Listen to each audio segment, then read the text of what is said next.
Hello, hello, hello. Welcome to Your Gift Will Make Room for You with Cheryle T. Ricks. And today we have the amazing Krystal Walker. Welcome, Krystal. Good morning or good afternoon. How are you? I'm wonderful. Thank you so much for stopping by. I would just love for you to introduce yourself and tell the people what you do and how you doing what you do. Sure. Well, thanks for having me. My name is Krystal Walker. I'm the owner of First Amazon Roofing. We're a roofing company, been in business for 20 years. We do all home improvement, roofing, siding, gutters, anything you possibly need to improve your home. We're here to service it. All right. Now, there's a lot of talent, gifts, and ability that go into all that you do. When did you discover the gift that you had that you could, like, this is my thing, this is what I know, this is the value I add. I'm gonna start this company. Well, what were those gifts that got you to here?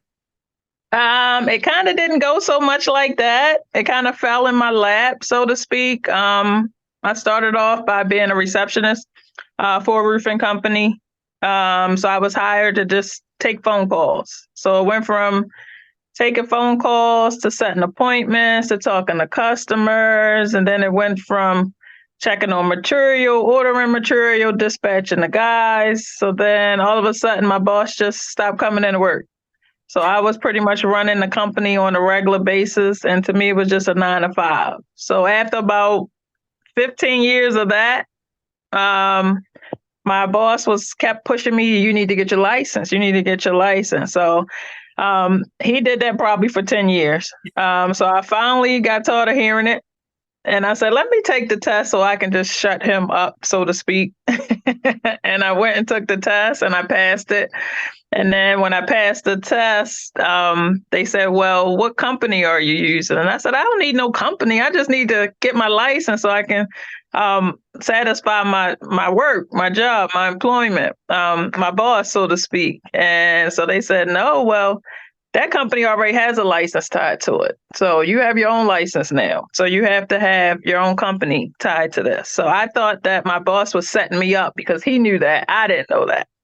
So I went and got my license and then went back to him and we got together on the company name and weighed out our options and things like that on what we're going to call it and how we're going to call it.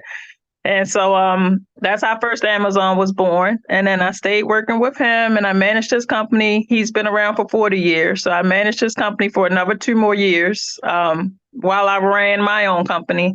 And then he retired. And then when he retired, then First Amazon just branched off on our own. So now it's just me. So that's kind of how we started. But isn't that amazing? Again, your gift will make room for you.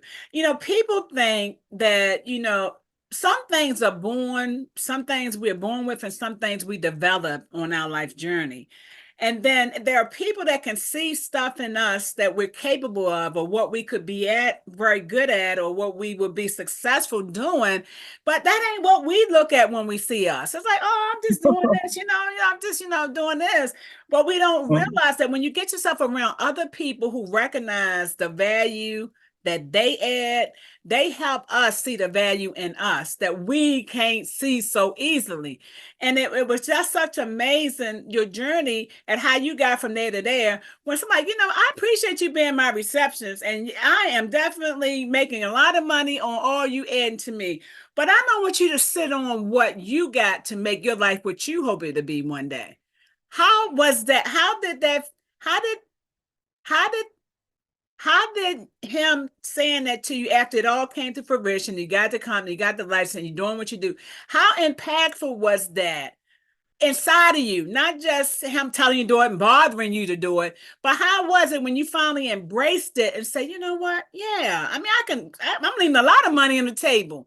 I'm getting a little something, something, doing this for him, but I can be this. I can take my family here. I can leave my legacy over there. What was it going on inside of you when you realized that you was a business owner and you could do all these amazing things that you've been seeing your company do all that time? Well, it was overwhelming because I really didn't realize, well, I didn't sit there and take the time to think because I was just going to work, that I was actually running and owning the company. So when I finally swallowed that, And then it was like, okay, so now you can take it and run with it. So it was just like, okay. Then I talked to my accountant, and then he was giving me different avenues on different certifications that would benefit me as being a woman business owner or woman in construction, such as my minority business certification and things like that to get me open to other avenues of business to keep me busy. Um, so it was no reason to turn away. It was just, I guess it was just my calling that I finally answered. But you know what? Sometimes we think that because we doing whatever we doing, we think like, man, I should be doing this. My life went that way when I wanted to go that way, and we think we took a detour. We think that we so far off the path that God got for us, but we don't realize our detours is still the path that God has for us because it prepares us for what He wants us to do. And most Correct. people, they don't look, even like when you're like, I'm just doing this job. I ain't trying to get all that. I'm just, this is working, paying my bills, giving me some stuff that I want. And we don't realize that God is grooming us. He is preparing us, and He's actually equipping us to do what He's putting us to do, but we don't know. We don't know that's what it is. We Mm-hmm. just don't know. And you like, your boss is just bugging you. Like, let me just go do this thing. You know, Yeah. and that's how it be. And it's people that are coming alongside of us on our journey to say, you know what, you better than this. It's more in you than that. Yeah, you don't mind having a little something, something, and it might be giving you just what you want at this moment. But when we start allowing ourselves to dream, life can be so much more than where we are right now. And we could do more, we can have more impact, we can make a greater difference, and we also can enjoy more of life when we Mm-hmm. allow God to take us through our evolutions, and also what they call it, uh, what's that thing when you actually get to the place where you know I didn't know I could do that, but now that I know I can do it, man, this is another level. Yeah, Mm-hmm. he takes it to another level. He keeps taking us further and further than where we start, and we don't even realize. I don't know about you, but have you ever looked back over your life? You've been doing this for 20 years or whatever. Have you looked back over your life and see how far you've come from where you started? Absolutely. And I normally do like a self check or a life check every 3 to 5 years. Because I normally set goals for 3 to 5 years, but not necessarily carved in stone goals, just kind of like accomplishment goals that I need to be at least here in the next 3 years, or I need to be at least here in 5 years. And then when I get too far down, I kind of like to reflect back on to make sure that I'm staying on path for what the goal I set. That's So all. I always look back to see how far I came, and then I have guys that have been with me for all my crews have been with me for 8, 10 years. So they always reminded me, Krystal, you remember we only had one truck, now we got four. I'm like, I know. So my guys always keep me on task. I've been here for 8 years. I'm like, no, it's been 10. So it's kind of like, And that so is they always fun. keep me on my toes. That's awesome. Now, I want to ask you about the name of your company. How did you come up with that name? Again, I was working with my former boss, and he told me everything I know, down to what size nail to use when you're hanging this, or what not to use when you're hanging that. So he taught me every single thing that I know, besides what I learned by living what he actually told me. Um, so when it came to everything I did, everything I did for my company, I went to him for, or went to him with, so that way he can assist, because he has the footprint. He knows how to stay in business. He was doing it for 40 years. He knows how to manage customers and how to get work less expensively, marketing wise. So everything that I learned, I had already had got it from him. So when it came time for me building my company's image, I wanted him involved. So when it came time for the name, it was just like, I want the name to reiterate me or reflect myself, other than just my name. So, and then I gave him that statement, and then he says, well, everything, when you're looking for directories, you have to think everything in marketing aspect in creating the name of your company. So I says, okay. So he says, what's the first thing you get to when you're looking in a directory? I says, the letter A. He said, that's a start. So he says, no, you get to the numbers before you get to the letters in the directory setting. So I said, that's true. So he says, and what's the first thing you get to? So I said, the number one. So he said, well, you got to be first. So I said, okay. So we secure first. So then he said, well, what's a household name? You want something that's going to grab people's attention. So at that time, it was Amazon. Well, it still is Amazon. Uh-huh. So I said, Amazon. So he said, do a little bit more deeper. He said, look up the meaning. So I looked up the meaning of Amazon, and it actually means a female warrior. So Wow. I'm like, oh, that's it. That's it. That's it. Because I'm a female warrior any day of the week and twice on Sundays. so he's like, okay. So he's like, well, we can't use Amazon. So I said, well, let's just say first Amazon.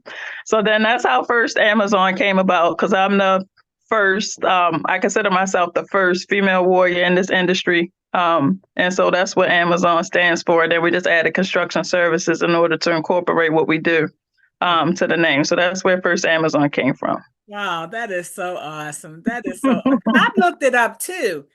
I looked it up too when I got your card that day. And I'm like, wow, female warrior, that was amazing. But let me ask you this.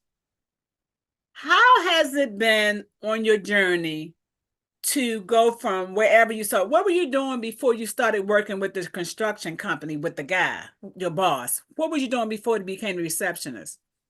Well, I've always been in customer service, even while I worked with him. I was doing roofing, and then I worked for FedEx for 8 of those years as well. So I was working for him as a receptionist, and then I grew to office manager, and I was doing dispatch at FedEx for 8 of those 18 years. So I always had more than one employment. I worked dispatch. I always worked in customer service. I did 911 operate, not 911, when they had 411, when there was directory assistance, you could call 411 for a number. I did that. I was always in customer service or dispatching. Wow. So it kind of played a part together. I've always been in sales for some sort. So this job just actually puts in all my past experiences from I worked at MCI selling long distance, telemarketing. So that's what gives me like the gift of gab. Working for MCI and plus working at that roofing company. Always dealt with customers, always talked to customers. And then at the roofing company, I got to actually interact with customers because I went out, I looked at job sites, I stayed on job sites, I took pictures, picked up money, picked up contracts. So I always got to interact on job sites to actually see how things go. So it all kind of like balled up into this big bowl of experience with my own company now. Well, that just goes to show that your gift really will make room for you. And regardless of what those gifts are by themselves, when you put them all together, it's going to lead you to bigger and better things to give you more impact.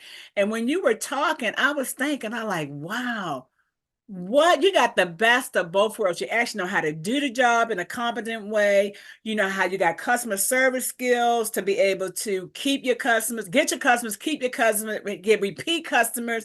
And you get a chance to be you. And you must be a people person. You must genuinely like people. Do you like I people? do. I love people. I love people. I got a soft heart for the elderly, but I love people. I love to help people. I've always been that kind. I'm like the matriarch of the family. I'm the youngest, but the oldest of four kids. So I'm always like, when somebody wants to plan something, they send it to me. Send this out. Plan this. Do this. So I'm always. I enjoy talking to people. I like different lifestyles. I like to hear people, see how different people are living. It's just it's embracing to me for how the world actually operates. And then I like a challenge. So a part of me liking the challenge is pushing myself in this business to see if I'm able to do it. And when I get to do it, it's like, wow, I did it. Like, oh my God, look what we did. Ah, that is amazing. And the other thing too, it's like we are who we innately are. We in the core, we are who we are in the inside. How we, how what we like, what fulfills us. What do we get joy in, and what do we get joy in doing? And when you do what you enjoy doing and you're being who you are, being true to you, you get a chance to just show up and be you, and being you gives you all these other blessings and all these other wonderful impacts that you're making in the world. And some people keep like, I'm not like so and so, she this or he that, and I'm just so and so.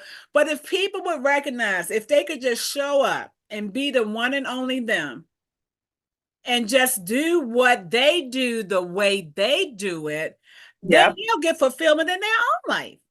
Yep, absolutely. And a lot of people won't. And I'm again in this business, there's a lot of roofers, a lot of companies, a lot of contractors. Everybody's Mr. Fix It. But I don't intertwine with them, so to speak, because it's kind of not like a friendly industry. Nobody ain't gonna say, "Hey, I got a job for you. Come do this." It's not a friendly industry. So in order for me to be successful, and my prior boss taught me that as well, I kind of go through the back way to doing things. I stay away from what the other people are doing. I do it everything differently, and then that's how I sell myself to my customers. I hold their hand. I call doing every single thing. Hey, we're about to change this. It's going to take us this long. Hey, we're moving over to this, and they like to be. A lot of times they say, thank you for taking the time to answer my questions, or is it okay to ask questions? Because they so used to being rushed through and pushed through by contract and things like that. And I kind of do it on a different level. I take the time. I don't mind answering questions. I educate them so they know what they're paying for, even though they don't understand it, they know it. So it makes them more comfortable. And they prefer to deal with me because of that. And then I'm just always here. Like again, it's not like work to me because I do what I love to do. I love paperwork. I love administrative stuff. So I'm my own salesman. I don't have a salesman. I do my own estimates. My guys go out and look at it. They report back to me, and then I do my own thing. I'm the biller. I'm the receivables. I'm the mailman. I do my own thing. I'm on the job site when work is going on. I'm just not actually doing the job, but I can, but I'm not. Wow. Um, yeah, so. That's wonderful. And when you were sharing that, I was thinking, in 2015, there was some kind of storm that came through. I can't think of the name they called it. But anyway, my roof got damaged and it fell in my bedroom. Mm, And I called the homeowners insurance policy person, and they said, well, you have to get a contract. We'll come out and check it, but you have to get a contract to give an estimate and all that stuff. So I don't remember how I found this roof guy, but I did. And let me tell you, dealing with a homeowners insurance contractor and the company, it is something to maneuver. But mm-hmm, this roofer, he went up, he did everything, he found out, and it was time for my roof. My roof needed to be replaced in addition to the part that fell in the bedroom. mm-hmm, So I had to get a new roof. And this guy, he told me he knew exactly what the insurance adjuster was going to say. He knew what they was going to allow. He said, I can do it for this. What they going to give you, we're not going to just patch. We're going to take it all the way down. We're going to build you a new roof all the way up. He mm-hmm, talked to the insurance adjuster. He told him every need, every cost that the job took. I didn't have to get in it. I didn't have the stress. I didn't have the anxiety. He did a great job. And I mm-hmm, was like, man, that was the best. And I didn't have to worry about getting in it and stressing and worrying because I had a yeah, reputable person who knew his business, that had a heart to serve people, wasn't trying to get rich off of no one person. And he understood where I was and what I was dealing with. And having experienced that with someone else that did my roof, I know exactly how your clients feel. And let me tell you, anybody, I don't care who watched this, if you need a roof or anything done in your house, this is the kind of person you want to do it, because it takes the stress out. It takes the worry out. It takes the fear out. Mm-hmm. It takes the abuse out, because there's a lot of people that call themselves doing things, but they abuse you. They take advantage of you. They not competent. They not good at what they say. They not doing what they say they're gonna do when they do it, or they leave in a mess, and they make you feel like you've been raped or like you've been Yep. abused because they're Mm-hmm. trying to get money as much as they can. And by the time you find out what they did, they didn't got your money and gone. They might not even be a business, or they might be out of business. They just printing Yep. names and taking people's money. So I thank God that you are on the planet doing what you're doing, and I will always pride myself on being a resource person, where I can give good resources to people that I've vetted, that I know doing good stuff, that's keeping their word, that's not going to talk, overprice them or abuse them or take advantage of them. So I'm so glad you were able to share all that, because I'm like, if you busy now, I'm thinking how busy you're going to get when I start telling everybody, go get, you think I got 4 trucks, you're going to have to get 4 more. Come on, quit even work. We may make this $1 billion company.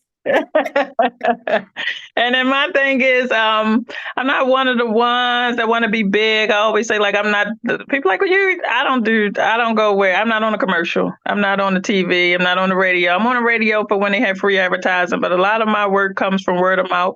I prefer to build relationships and just sell a job. I'm into more than selling a job than I'm more into building a relationship than I am into selling a job, because once you build a relationship, 9 out of 10 times the job is going to come. And even if that job don't come, they're going to refer you to somebody else if they can't use you. So that's the crust of my business. That's how I get my work, is most of the time from word of mouth. Somebody, I was down the street and you just did a job, or my sister just used you, and it just goes from there.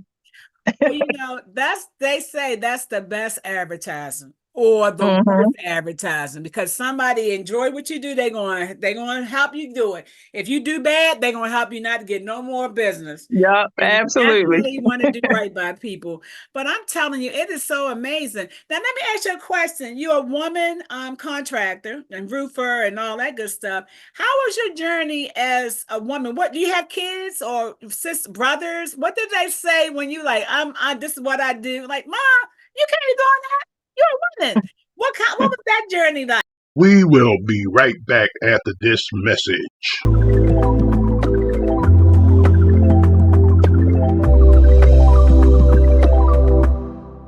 Cheryle T. Ricks is the author of the published book, Sister Circle: The Power of Sisterhood, a guide to becoming the woman God designed you to be. Cheryle is the president, founder, and CEO of the Women Empowerment Circle, LLC. Her book is changing lives.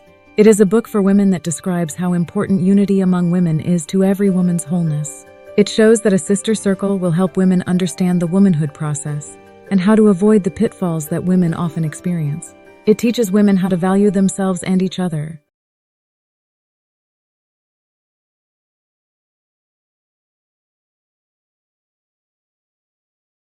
Welcome back to Your Gift Will Make Room for You. Well, because I've been doing roofing for so long, my family has kind of been immune to it. I've been doing it my son is 22. I have a son. He's 22. So since he's been able to actually see what's going on, he's been seeing mommy go to work as a roofer. And as FedEx as well, but he's known that I've been doing roofing. So it's in him as if I'm supposed to do it. So it's not a thing to him if somebody be like, boy, your mama doing roofs. He's like, of course, yeah, my mama do roofs. Like, my mama been doing roofs. It's nothing to him. But my family, they're just excited. They're excited. They share everything I post. They want to send me this and send me this. I have a sister who lives in Delaware, and she keeps saying, when you going to get the license in Delaware? I got people I want to send you to. And I'm like, I'm not coming to Delaware. I'm not coming to Delaware. So my family is real supportive. My mom loves it. I take care of my mom. She just turned 75. But she lives with me. I take care of my mom. So I'm always putting work to the side for a moment. If my mom, she's sickly, so I take care of her. But she's my number one supporter. She's my number one supporter. She won't go to a doctor's appointment without having something on of the company and giving out ink pens. I'm like, Ma, you're not here for that. Like, we need to say, She's admitted, So good. and I come in and I'm like, how's she doing? And the nurse like, I got a deck. And your mother told me you do roofing. I'm like, can we, Ma? I'm like, I'm not here to work. So she's always selling me. She's always selling me. But my family's real supportive. I'm not married. Um, so I do everything on my own pretty much. And I'm so dedicated. Like my family just knows that I do what to the public what I do for them because they know I'm just always the helping. They call me Miss Mabel. That's awesome. Now let me ask you a question. How many young girls or even young boys like your son when he was younger, did they ever think about like, can you show me that? Or how do you do that? My son has had a little bit of curiosity, but with roofing and this industry, this isn't like, and I get approached a lot of times. People like, are you a black-owned company? Are you training people? Do you have internships? And I get community centers and like, we got kids that want to learn a trade.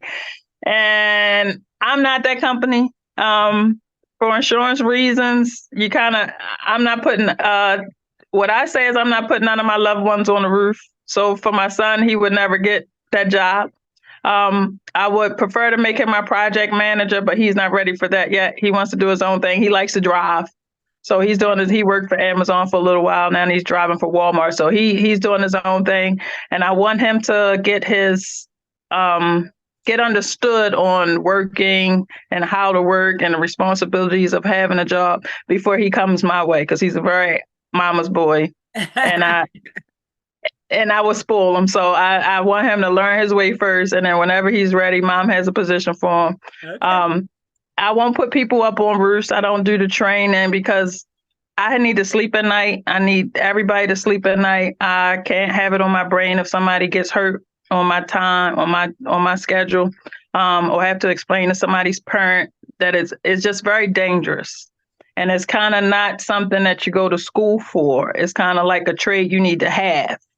You need to know it before you come here. I can't teach you. I ain't here for training. I'm here to work. We got to get it done and we got to move on. I can't, I just can't do it. So I don't train them.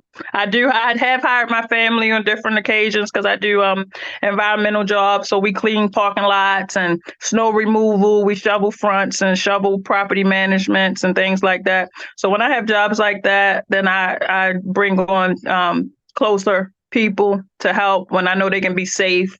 But I really don't bring inexperienced people to my projects because I can't afford it. Yeah. But it's nice to know that you're a business owner that has a heart and you care about the people, that you're watching over. And a lot of people don't do that. Like, that's them, whatever.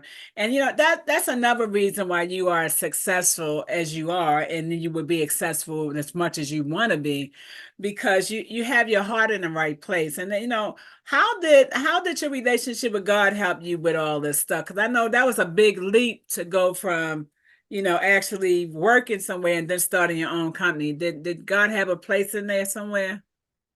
Always, always. My mom kept me in the church to introduce me to the Lord above. I've always been one that had God in my heart.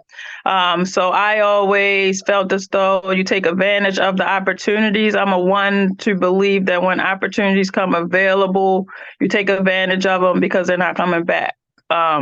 So when the opportunity came available for me to take on the position, I didn't hesitate. I had I had my support system in my background that was rooting for my success. I had already the talent and the skill that I think I was doing anyway. And I believe that I would be stopping myself if I didn't move forward with it. And then it was kind of like I'm a one to believe you don't have to be in church to have a relationship with God Himself. Right. I left different churches for different reasons, and I haven't found the new one quite yet. But I do a lot of church work. I've done over 500 church projects and working on 2 church projects now. So I'm real in tune with God. I'm always talking to Him and myself, so to speak. And I just feel like when you do the right things and you mean right, like the right things will happen. So I just believe in working hard every day, day in and day out. And I believe success comes from consistency. So I believe if you just keep the right faith and keep praying and keep things. I'm praying to him, and I pray to him when I need money and when I don't. So I keep that relationship going. And believe me, again, like I said, I'm a one woman wonder. I do everything myself. So I don't talk to anybody besides God and then my accountant. So when I ain't talking to my accountant, I'm talking to God. All right. Hey, that's great. That is so great. Oh my goodness. So what is it about where you are in life now? What I know you said you wasn't trying to, be on TV and all that stuff, but what is it, where would you like to take this blessing that you have that you help so many people? Where do you want to take it? Where, what is it that, if like they were, saying something about you, what do you want people to say about you because you came that way? Uh, okay, ask me that again. Okay. What do you want to be known for when your time on this planet is over? What is your legacy that you want to leave behind? Are you going to have a successor to your business? Are you going to leave it to somebody, or, how does that work?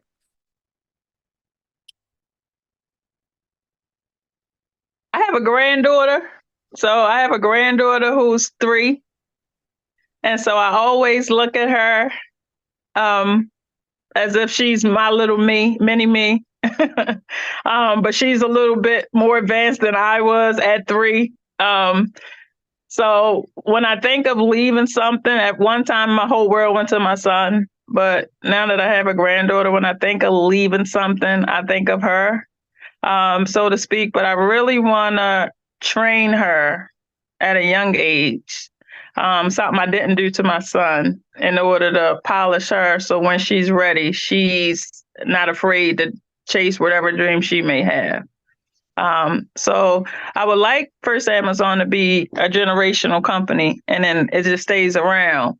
But a lot of the times I prefer customers and people to look at me based off of the service that I provided as an overall, just in a helping manner, not really about the job, just as a person, that I was able to help them. And I like to take away some of people's problems. So especially the elderly, so many elderly in the city and people with homes and can't afford to keep them up and taking care of things that they shouldn't really take care of. So I'm trying to find a way to direct my business to another avenue where I can help people, somewhat like a consultant type of service that I'll be able to provide to homeowners and people so that they can get assistance for things that they need when they don't have help. Believe it or not, I met her, like, she was 97 and she called me. She says, I got to get my roof done at 97. That touched my heart, but she knew what she needed and she was ready to get it. And she was in her right mind, but everybody would have probably went to her and just sold her a job. I wanted to go to her to see why doesn't she have help when it comes to things like this, that she doesn't have to worry about it, that somebody else is doing some of the legwork so she can do what she should do at 97, which I think you should be relaxing. You should be doing something other than trying to get your roof done. But she was on it. She had her time mapped out. I knew this year was a year I needed a new roof. It's time I need a new roof. She was 97. So I always want to look at it as a company that helped people more than just a company that did some home improvements. That's awesome. So let me ask you a question. Have you ever thought of having a nonprofit that you could get funding to help these different people to, what their needs are, so you can get funding for it, and then, help more people, because you'd be over here on the profit side or maybe you had somebody else to, do that part, and then you would have somebody to, run the nonprofit so they can help people. And then maybe you would provide the services that the nonprofit would provide. And then, you can sow back into your nonprofit as a tax deduction so that you're still putting your money where you want, you're making a difference you want to make, but you don't have to use your money. You can use the nonprofit money, and the money you give to your nonprofit to help them do those community things that you want to see done in the community. I did think of that, and I did try that, but I did that after First Amazon was established, like 2 years in. And then I went to my accountant, like, so what if I want to do a nonprofit? He's like, you can't be a profit company doing nonprofit. So that was out because I was already tied into me being a profit company. So it's no way to be the owner of two or be tied into nonprofit because I'm already the owner of a profit. So I would have to, there's no way to mix the two. You got to pick your battle and then stay with it. But what I have done to continue to be able to help people, what I do is I do the homework on what programs are out there, what grants are out there for homeowners in the city, what the city is doing, what funding they're giving out. And then I locate these programs, and then when I find them, I maximize. I print them for the homeowners. I fill them out. I take them to them. I have them sign them. I send it in for them. I hand deliver them. So I've done that to maybe, I want to say 8 elderly customers so far this year, 2024, where I was able to locate programs that provides funding or grants that they don't have to pay back for home improvements for when they living next door to a abandoned home and it's doing damage to their house, or if their ceiling is caving in and they have no funds to replace it. So that was a way that I was able to maximize my ability to help them by working with them through the grants and doing all the legwork, filling out the paperwork, sending it back, taking it back for them to sign it. It took a little while, but successfully, I got one more that I got to do. Successfully, all 8 of them are going to have brand new roofs down from the bottom to the top, and they don't have to worry about paying it back based off of the grants that they were able to get. That is so wonderful. I'm ready to give you the Business Award of the Year. Do you know how many people that just think about the money, the profit line in their company, they not being themselves. Well, if they may be being themselves, but they're not good people, but when good people do good things, they just find a way to make themselves more valuable and more they take care of more needs and they make more of a difference. And I really commend you for doing all that you are and just being who you are and let the Lord use you the way he does. And I am just so glad to have met you. I have enjoyed Thank you this so much. time that we're having. So just with all that being said, tell me what is it? I mean, how can people contact you? How do they come and use your services? How do they know about your business? You have a website or a number you share with people so that they can use your services? Sure, I am on Google. The name of the company is First Amazon. We're roofing and exteriors. My number is 443-804-7105. I also have a website, firstamazonconstruction.com. I'm on Facebook and anywhere else you want to look at it. You pretty much will find me. My estimates are free. You can call me and ask questions. I don't charge for per minute calls. If I can help, I can help. I'm always here. That is wonderful. I am so glad that I was able to have this time with you today. It has been a joy and a blessing. And I don't know who all will see this, but let me tell you, once it's edited and I give it, you can put this on your website and you can share it. Okay. It'll be a YouTube link. But Okay. I'm just so happy to know that you on the planet doing what God calls you to do and the way that God has called you to do it. And when now you in Maryland, right? Yes, we're in Baltimore. I have an office in White Marsh and also in Harford County, Belcamp. Okay. Well, when I know I'm coming to Maryland and Baltimore, I am going to get on your account so we can go out to lunch. because I want to Okay. experience you in person. This has been wonderful, but I would just love to be in your presence and enjoy all that love and that awesomeness and that heart to love and help and care. You have definitely been a blessing to me, like you've been a blessing to so many people. Just keep doing what you're doing because God is well pleased with you. He is using you for his glory. And just know that, you're making a great difference. And I'm hoping that the whole world will see it. And you do deserve that award for the business for the year because you are Thank above you so beyond. much. Above beyond. And so until we meet again, just keep doing what you're doing. God bless you. Thank you. You too. All right. Bye-bye.